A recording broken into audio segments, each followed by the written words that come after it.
समुद्राच्या लाटांचा घुमणारा आवाज, नारळाच्या बागा, अगदी शांत वातावरण अशा निसर्गरम्य परिसरात रेवदंड्याच्या समुद्रकिनारी असलेलं माय द देऊसचं हे छोटेखानी चर्च.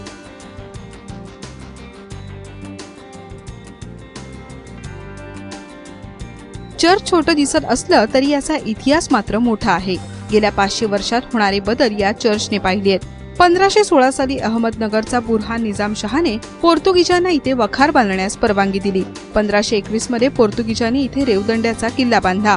याच किल्ल्यातील 8 चर्चपैकी एक असणारं हे चर्च. 1521 पासूनचा इतिहास आहे या चर्चला. जवळजवळ आज त्याला 500 वर्ष पूर्ण होत आहेत, झालेली आहेत. आणि हा जो किनारपट्टीला जो आगरकोट किल्ला आहे त्यात पोर्तुगीज लोकांनी 8 चर्च बांधले होते. आणि ते चर्च बांधलेले असताना त्यांनी ह्या ज्या चर्चची जी मूर्ती आहे ती एका कोळी समाजाच्या बांधवाला समुद्रकिनारे जाळ्यामध्ये सापडलेली असताना त्यांनी ती घरी नेऊन तिची पूजा अर्चा केली. आणि त्या पूजा अर्चेत त्याला नंतर रात्री झोपल्यानंतर स्वप्नामध्ये सांगितलं की माझी जागा ही गोळा स्टॉपच्या इथे एका आहे, तिथे तू माझं चर्च बांध. त्याप्रमाणे त्यांनी इथे चर्च बांधलेला आहे. दर बुधवारी आणि रविवारी इथे प्रार्थना होते. याला सर्वधर्मीय हजेरी लावतात. 5 मे पासून 9 दिवस इथे चर्चचा उत्सव साजरा होतो. नाताळ आणि नववर्षाला प्रार्थना होतात. सणाच्या दिवशी सर्व नातेवाईक वगैरे सर्वांना येऊन आणि बॉम्बे या ठिकाणी वरून पण लोक येतात. आणि हा जे माय द देऊसचा सण आहे ते एकत्र मिळून साजरा करतात. पोर्तुगीजांच्या संपर्कात आल्याने इथले ख्रिश्चन धर्मीय आजही पोर्तुगीज भाषा बोलतात, हे इथलं विशेष.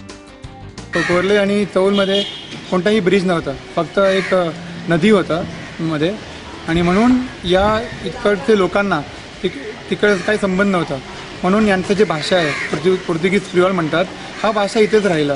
आणि इकडचे जे लोक आहे त्यांच्यामध्येच हे एकमेकांबरोबर हा भाषा बोलत आहेत. तर त्या काळापासून हा परंपरा चालू आहे की यांचं सर्व मुलं वगैरे जे आहेत ते सर्व त्यांचा घरा वगैरे तिथे पोर्तुगीज भाषाच म्हणतात. देशासह विदेशातील अनेक पर्यटक आणि इतिहासप्रेमी रेवदंड्याच्या किल्ल्याला आणि चर्चला भेटी द्यायला येतात. चर्च छोटं असलं तरी त्याची ख्याती सर्व दूर पसरली आहे. त्यामुळे स्थानिक लोकांचा चर्चवरील विश्वास वाढतोय. रायगडहून आशिष घरसह ब्युरो रिपोर्ट, ABP माझा.